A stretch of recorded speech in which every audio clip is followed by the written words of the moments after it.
If thinking is meant to create clarity, why does excessive thinking so often increase inner noise rather than resolve it? This question exposes a quiet paradox at the center of modern intellectual life. We are trained to believe that cognition equals control, that the more we analyze, interpret, and mentally process our experiences, the closer we come to understanding them. Within this framework, stillness appears suspicious. It is often associated with passivity, disengagement, or even a lack of intelligence. Yet lived experience repeatedly contradicts this assumption. Insight frequently appears not during intense analysis, but after thinking has stopped, sometimes abruptly, sometimes after exhaustion. Solutions emerge in moments of pause. Emotional clarity arises after mental effort subsides. This pattern raises a serious question. What if thought is not the final instrument of understanding? Ibn Arabi offers a precise answer. He argues that stillness is not the absence of thought, but the condition that remains when thought has exhausted its proper function. This stillness is not mystical escapism or emotional withdrawal. It is a structural state of perception, one that modern psychology and neuroscience are only beginning to describe in technical terms. To understand why Ibn Arabi's insight remains relevant, it is necessary to describe the contemporary cognitive environment. Modern life is characterized by chronic mental stimulation, constant notifications, multitasking, rapid decision-making, and continuous exposure to information. The mind rarely returns to baseline. Instead, it operates in a state of elevated cognitive arousal. From a neuroscientific perspective, this condition is associated with hyperactivity in the default mode network, or DMN. The DMN is involved in self-referential thinking, mental simulation, and narrative construction. When overactive, it correlates strongly with rumination, anxiety, and depressive thought patterns. At the same time, attentional systems become fragmented, producing mental fatigue and reduced cognitive efficiency. Psychologically, this results in diminished emotional regulation, increased stress reactivity, and a persistent sense of inner restlessness, even in objectively safe environments. The deeper issue is structural. The mind is treated as a continuous producer rather than a tool with limits. Thought is expected to operate endlessly, without rest or completion. It is precisely this assumption that Ibn Arabi challenges by redefining what thought is for and what lies beyond it. Ibn Arabi is often described as a mystic, but this label obscures the rigor of his intellectual project. He was a systematic philosopher of perception and consciousness, deeply concerned with how knowledge arises and how it fails. His work offers a structured metaphysics of awareness that distinguishes different modes of knowing. Central to his framework is the distinction between intellect, or AKL, and awareness, often described as shu'ur or idrak. Intellect is analytical, comparative, and interpretive. It organizes experience by drawing distinctions and forming concepts. Awareness, by contrast, is direct and non-comparative. It does not analyze reality. It registers. Ibn Arabi's central claim is that thought is instrumental, not absolute. It prepares perception, but it cannot complete it. This position anticipates modern distinctions between cognitive processing and metacognitive awareness, as well as between conceptual knowing and embodied perception. In this sense, his work aligns surprisingly well with contemporary models of consciousness. According to Ibn Arabi, thought performs an essential but limited role. It organizes experience, but it cannot contain reality.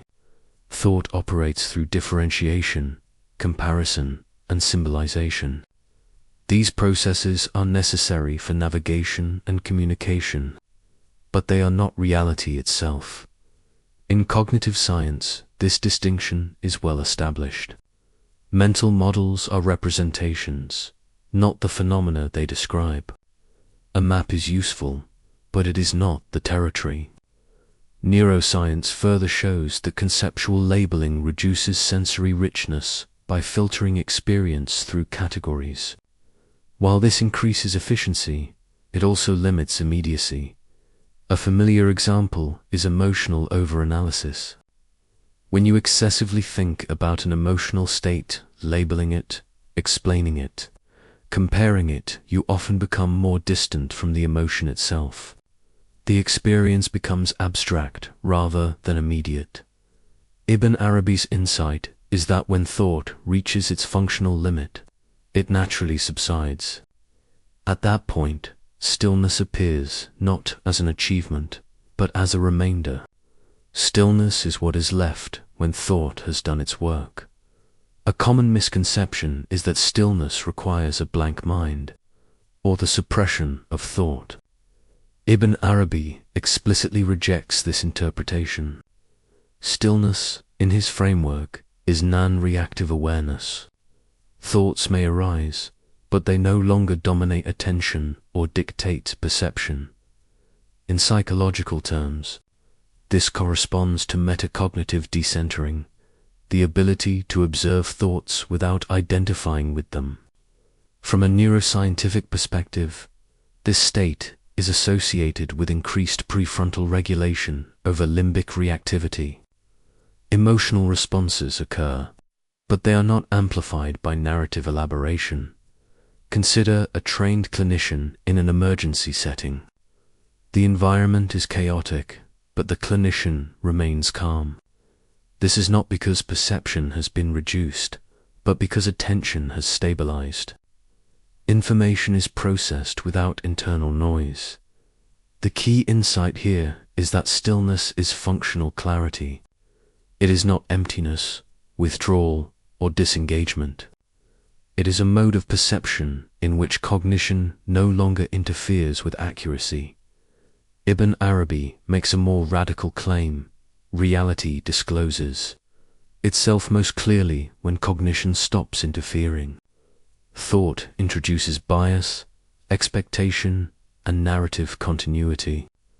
While these functions are useful, they also distort perception. Modern cognitive science supports this view through research on attention bias. What you expect to see shapes what you perceive. When narrative processing is reduced, sensory accuracy increases.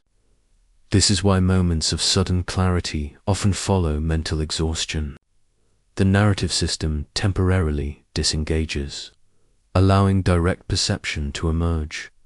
Philosophically, this leads to a crucial conclusion. Stillness is epistemic. It produces accurate knowing, not emotional comfort. It is not designed to make you feel better, but to allow reality to appear without distortion. In this sense, stillness is not a spiritual luxury. It is a condition for truth. At this point, a paradox becomes unavoidable. If stillness is valuable, why not try to achieve it directly? Ibn Arabi's answer is precise. Trying to achieve stillness activates effort-based cognition, which is precisely what prevents stillness from appearing. Psychology describes this through ironic process theory. Attempts to suppress thoughts often increase their frequency.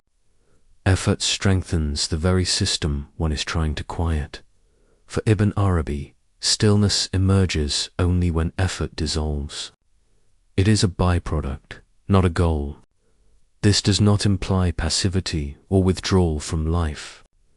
Rather, it describes a refined form of engagement, one in which internal resistance has ceased.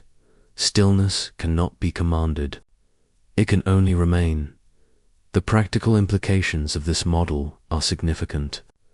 Cognitive practices aligned with Ibn Arabi's framework do not rely on visualization or forced concentration. Instead, they involve attentional anchoring and the observation of thought cycles until they naturally exhaust themselves. Neuroscience. Such practices reduce sympathetic nervous system activation and improve emotional regulation.